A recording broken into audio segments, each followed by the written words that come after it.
One of the Big Daddy cards, Terror of the Peaks. It's a 5/4 for 5 mana with flying. Spells your... Welcome back to Commander on Curve, where we build smarter, not terribly pricier. I'm Pat, and today we're diving into this deck that's all about sacrificing the little things and making them big. And you have the option to just play big stuff for free. I'll explain it, and let's get into it. Bam!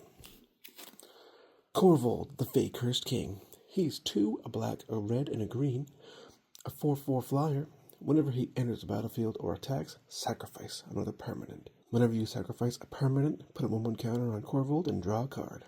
This thing is a lean, mean card draw machine, and he gets huge. Let's talk about the deck. Some of the key points in this deck are card draw and sacrificing for value, and playing free stuff. So, starting with the enchantments, let me show you. In Search of Greatness, it only costs 2 green. At the beginning of your upkeep, you may cast a permanent spell from your hand with converted mana cost equal to 1 plus the highest converted mana cost among other permanents you control without paying its mana cost. If you don't, scry 1. Next up, we have Riveteer's Ascendancy. Whenever you sacrifice a creature, you may return target creature cards with lesser mana value from your graveyard to the battlefield tapped. Do this once each turn. For 3, not too bad. Rhythm of the Wild. Creature spells you control can't be countered, and non-token creatures you control have Riot. Riot says they enter the battlefield with your choice of a 1/1 counter or haste. It's pretty good. Greater Good, but in Italian. It's 2 and 2 green. Sacrifice a creature, draw cards equal to that creature's power, and then discard 3 cards. I'll put the English beside this one. Nature's Will. Whenever one or more creatures you control deal combat damage to a player, tap all lands that player controls and untap all lands you control. Well, it's pretty good. Guardian Project.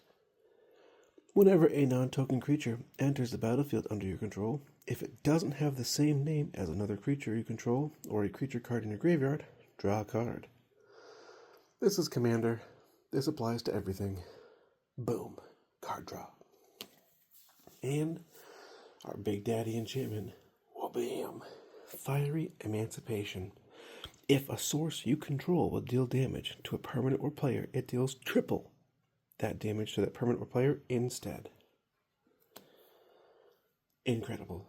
Next up, we have Vivian on the Hunt. Yes, her mana cost is a little high, but she does the Lord's work. Plus 2, you may sacrifice a creature, which would trigger Korvold, giving him a 1/1 counter and drawing a card. If you do, search your library for a creature card with mana value equal to 1 plus the sacrifice creature's mana value, put it on the battlefield, then shuffle. When you have the Riveteer's Ascendancy out, and you sacrifice a creature, you can return a creature with a lower mana cost to the battlefield, while also getting yourself one that has a higher mana cost. Synergy. Plus 1, mill 5 cards, then put any number of creature cards milled this way into your hand.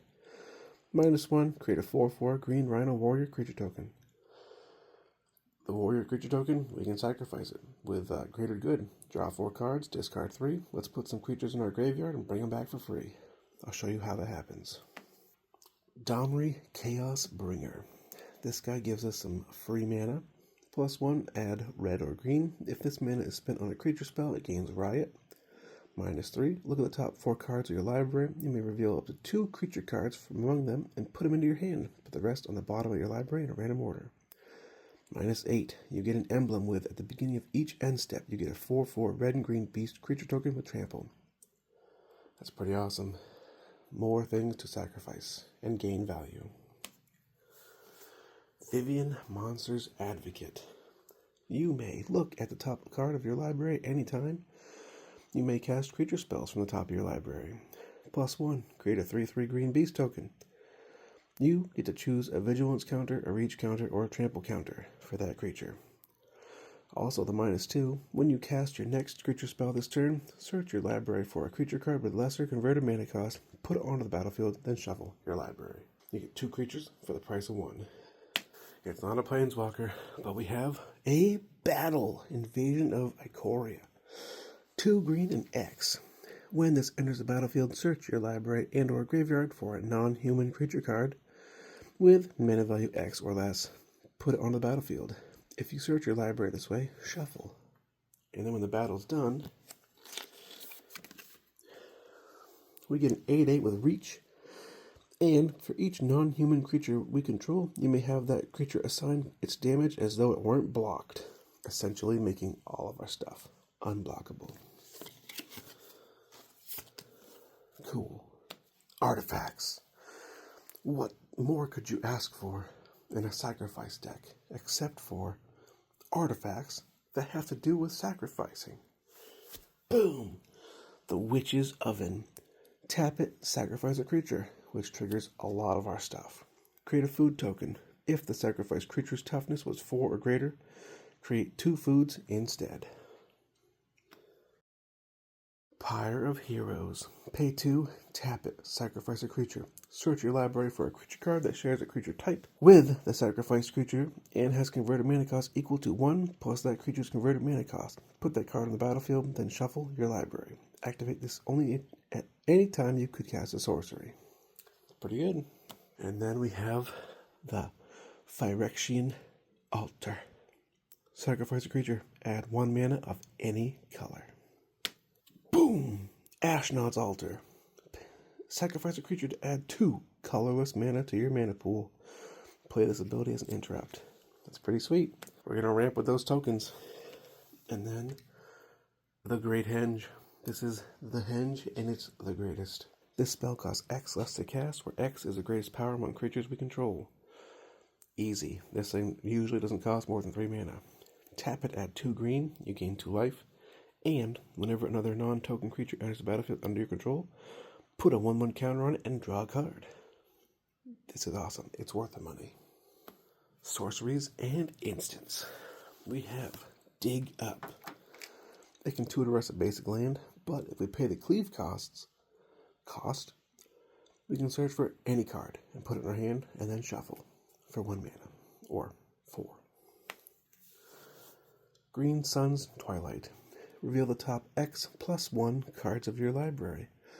Choose a creature card and or land card from among them. Put those cards into your hand and the rest on the bottom of your library in a random order. If X is 5 or more, instead put the chosen cards on the battlefield or into your hand and the rest on the bottom of your library in a random order.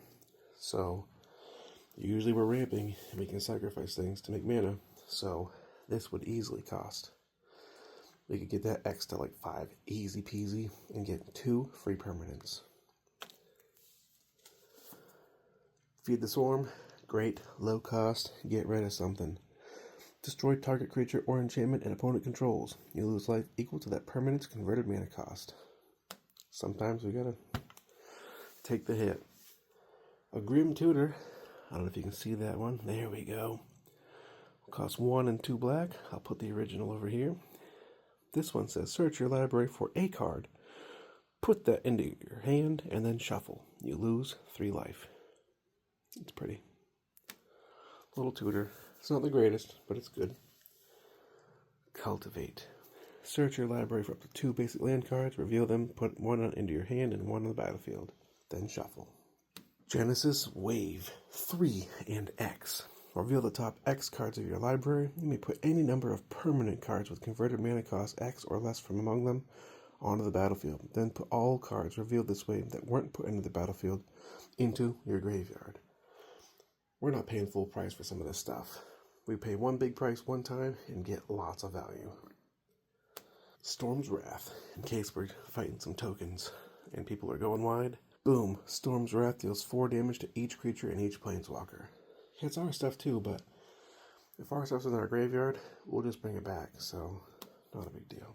As for instance, Summoner's Pact. 0 cost, but there's a catch. You may search your library for a green creature, reveal it, put it in your hand, and shuffle your library. But if you don't pay this cost, the 2 and 2 green at the beginning of your next upkeep, you lose the game. So Be careful. Guttural Response. Hybrid red-green. Counter target blue instant spell. Because you never know if we need it and no one sees us coming. Assassin's Trophy. 2-drop that destroys something of our opponents. They get a basic land out of it. Sometimes we get rid of something nasty. Obscuring Haze.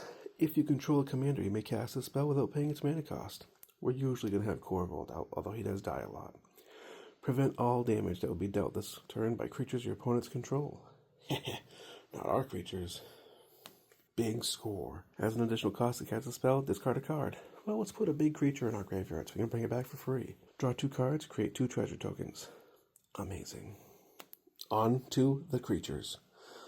These are not the legendary creatures. These are the regular creatures that we're going to sacrifice and use them as fodder to bring all of our legends. But normal creatures first. A Cauldron Familiar. Yes, there's a Witch's Oven in here, and yes, there's this guy. When this enters the battlefield, each opponent loses 1 life and you gain 1 life. Sacrifice a food, which would trigger Korvold. Return this from the graveyard to the battlefield. So we could just have a little loop going. I don't believe it's infinite, but yeah. And it's a 1-drop, so we can sacrifice this to get 2 drops from some of our other cards. It's good. Elvish Reclaimer. Gets a +2/+2 as long as there are 3 or more lands in your graveyard. Pay 2, sacrifice, tap him, and sacrifice a land. Search your library for a land card, put it on the battlefield tapped, then shuffle your library. It says any land. That's pretty sweet. And when we sacrifice a land, we trigger Korvold. Draw a card, make him big. Ignoble Hierarch. 0/1 with tap to add black, red, or green. And he has Exalted, but he's a mana dork in this deck. White of the Reliquary. It's a 2/2 with Vigilance.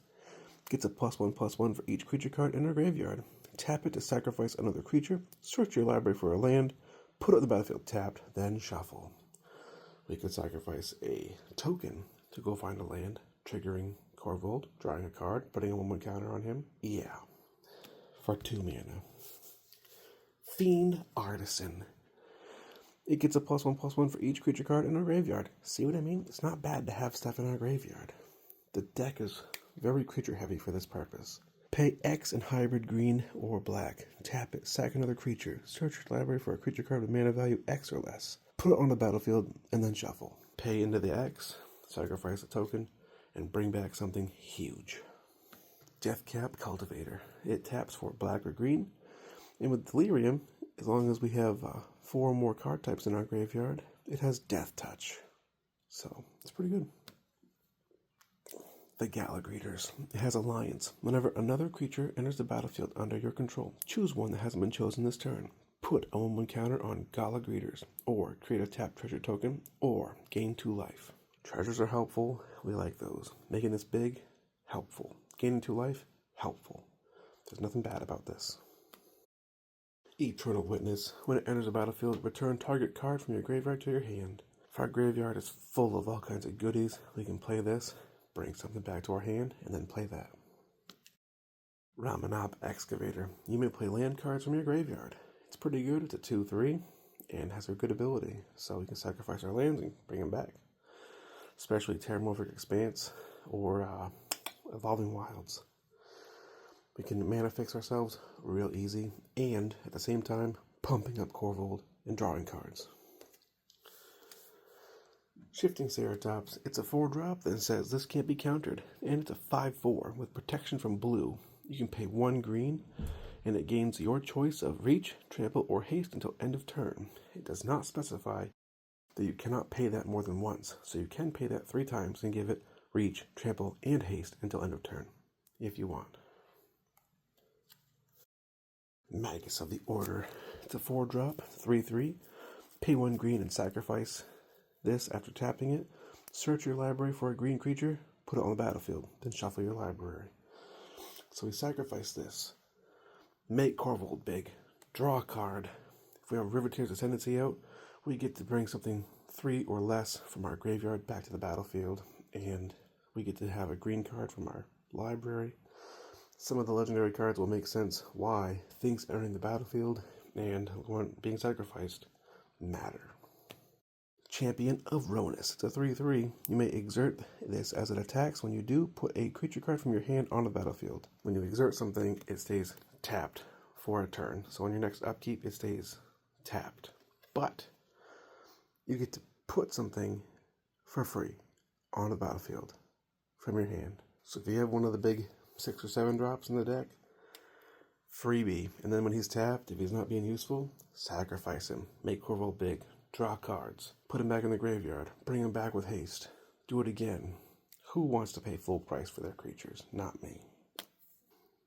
Korvold Crasher. 6/6 trample for 5 mana. Whenever one or more creatures you control with trample deals combat damage to a player, create an XX green dinosaur beast creature token with trample, where X is the amount of damage those creatures dealt to that player. So any bleed through damage on our trample creatures, we get free tokens. Cavalier of Night. It's a 4/5 with lifelink. When it enters the battlefield, you may sacrifice another creature. When you do, destroy target creature an opponent controls. So we sacrifice one of our small guys or a token, and we get to bomb something big on our opponent's side. When this guy dies, return target creature card with converted mana cost 3 or less from the graveyard to the battlefield. So when this dies, we get something from it. And with our Ascendancy out, we get another something from it, and so on and so forth. The Elder Gargaroth. A 6/6 for 5 mana with Vigilance, Reach, and Trample. Whenever it attacks or blocks, we get a 3/3 green beast creature token. We gain 3 life or draw a card. Incredible. A Skargan Hellkite. 4/4 with Riot. So we can come in with 1/1 counter or haste. We can pay 3 in a red. It would deal 2 damage divided as we choose among 1 or 2 targets. Activate this ability only if it has a 1/1 counter on it. That's pretty good, and we can keep paying that too, so it's not limited to just one time only. One of the big daddy cards, Terror of the Peaks. It's a 5/4 for 5 mana with flying. Spells your opponents that cast at target this cost an additional 3 life to cast. Essentially, it's a ward 3 life. Whenever another creature enters the battlefield under your control, Terror of the Peaks deals damage equal to that creature's power to any target. Ho ho ho ho ho. We're going to be playing some big spells for free, and yeah, he's going to be going to town. Last but not least, the Ravager Worm. 4/5 with Riot. When it enters the battlefield, choose one. It fights a target creature we don't control, or we can destroy target land with an activated ability that isn't a mana ability. It's pretty good. It's not a lot of land destruction, but he helps clear things out that are annoying. Are you ready for the legends of the deck?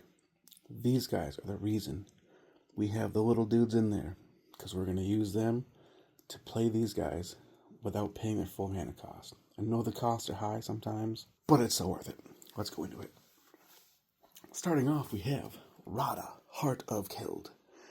As long as it's your turn, she has first strike. You may look at the top card of your library anytime. You may play lands from the top of your library. Pay 4 and red and green. It gets +X to end of turn, where X is the number of lands you control. That's pretty good. And a 3/3 body with a good ability. Not terrible. Feldon with a third path. Pay 2 and a red, tap him, create a token that's a copy of target creature card in your graveyard, except it's an artifact in addition to its other types. It gains haste. Sacrifice at the beginning of the next end step. So we can create a token of a creature, any creature, in our graveyard. And it gains haste, so we can do stuff with it. And then we can sacrifice it, making Korvold bigger, drawing a card, all while gaining value from that card. And it does not say, exile the card from your graveyard. It just says, create a token that's a copy of that creature card. And he's a 3-drop, so fill your graveyard up. And watch out for Bajuka Bogs. Boom! Y'all remember him from the land destruction video. This is a separate card, though. Clothis, God of Destiny. The Landlord of Destiny. 4/5 indestructible legendary enchantment creature. As long as your devotion to red and green is less than 7, he's not a creature. At the beginning of your pre-combat main phase, exile a target card from a graveyard. If it was a land, add red or green mana to your mana pool. Otherwise, you gain 2 life and he deals 2 damage to each opponent. We're spreading the love to each opponent like we were Oprah Winfrey. You get 2 damage. You get 2 damage. You get 2 damage. Bam! Goreclaw, Terror of Kal Sisma. Creature spells you cast with power 4 or greater cost 2 less. This guy's awesome. He makes our big stuff way cheaper. Whenever this attacks, each creature you control with power 4 or greater gets a +1/+1 buff and gains trample. Quartzwood Crasher, anyone? Until end of turn. Awesome. We have Rankle, Master of Pranks. 3/3 flying haste. Whenever it deals damage to a player, combat damage, choose one. Or choose any number. Look at that. Each player discards a card. Each player loses 1 life and draws a card. Each player sacrifices a creature. Oh no, what will we ever do if we discard a creature card into our graveyard, which we will bring back for free later? Oh no, we'll lose 1 life and draw a card? Boo-hoo. Each player sacrifices a creature? That sucks for everybody else, but I like sacrificing creatures. Korvold loves it. He gets bigger and we draw more cards. At Sushi, the Blazing Sky. 4/4 flying trample. When it dies, choose one. Exile the top 2 cards of your library. Until the end of your next turn, you may play those cards. Or create 3 treasure tokens. Just so you know, when you sacrifice a treasure token, it triggers Korvold. So you get mana, make him big, and draw cards. Plus, if we sacrifice this to either gain some advantage, we get the 3 treasure tokens or that ability, in addition to triggering everything else and finding a creature with a +1 mana or -1 mana. So we get kind of a lot of value off of the cards that when they die, something happens.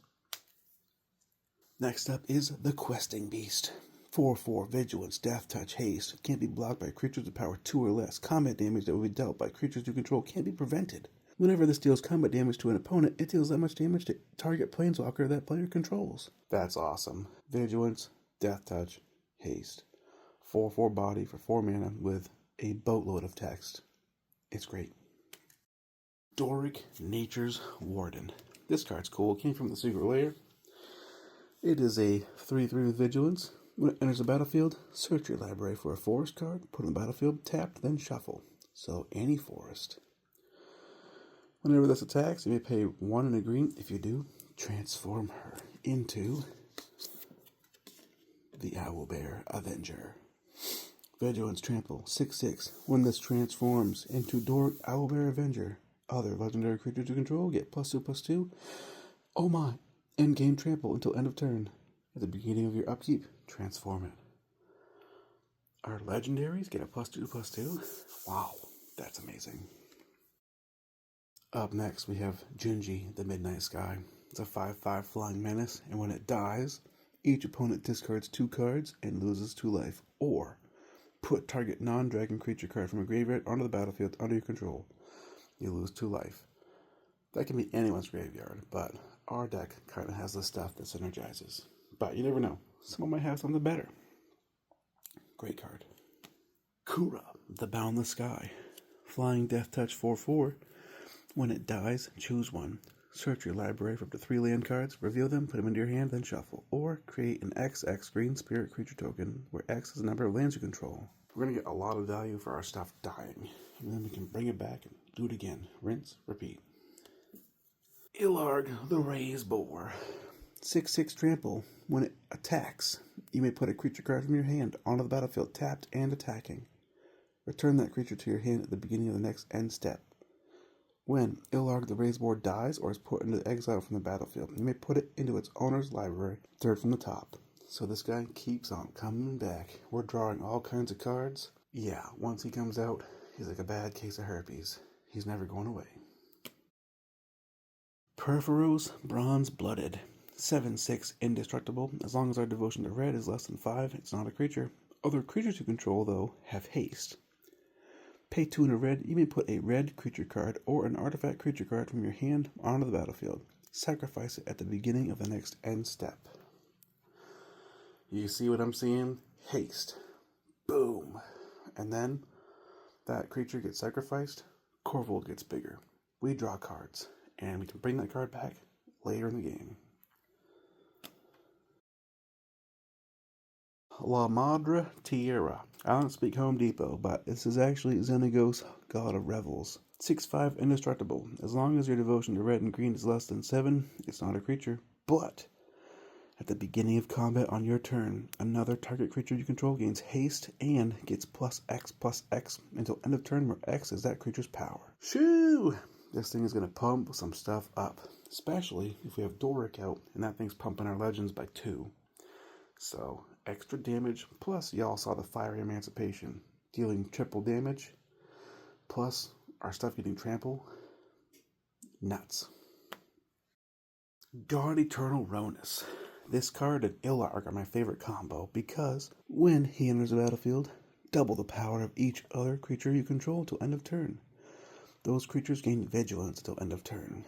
When God Eternal Ronus dies or is put into exile from the battlefield, you may put it into its owner's library, third from the top. Same dealio as Ilarg, but it's a 5/5 death touch, and it doubles the power of our creatures for a turn. Kodama of the East Tree, 6/6 with reach. Whenever another permanent enters the battlefield under your control, if it wasn't put on the battlefield with this ability, you may put a permanent card with equal or lesser converted mana cost from your hand onto the battlefield. If you play a land, you may play an additional land. If you play a creature, you may play something equal to or less than its mana cost for free. Why would you pay extra for anything in life? Kogla and Yadaro. 7/7. When it enters the battlefield, choose one. Gains trample and haste till end of turn, or it fights a target creature we don't control. We can pay 2 red and green, discard this, destroy up to 1 target artifact or enchantment, shuffle this into our library from our graveyard, and then draw a card. These are my favorites. Fae Victus Asmati the Dire, because of the random factor. 6/6 Flying Dragon, 1 hit attacks for each player, including you. Choose a target permanent that player controls. Those players sacrifice those permanents. Each player who sacrificed a permanent this way reveals the top card of their library, then puts it on the battlefield if it's a permanent. We're going to sacrifice something, make Korvold big, draw a card, but also reveal the top card of our library, and if it's a big creature, we get it for free. And we can blow up some stuff and cause our opponents to sacrifice things that they love. And hope they don't hit one of their good cards. Zayatora the Incinerator.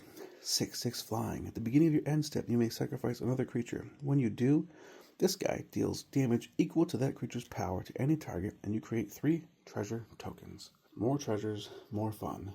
Also, if we have the Xenagos God of Revels and Doric out, at our end step, our creatures could be higher than 30 power. Yeah, this is kind of a synergy combo type thing.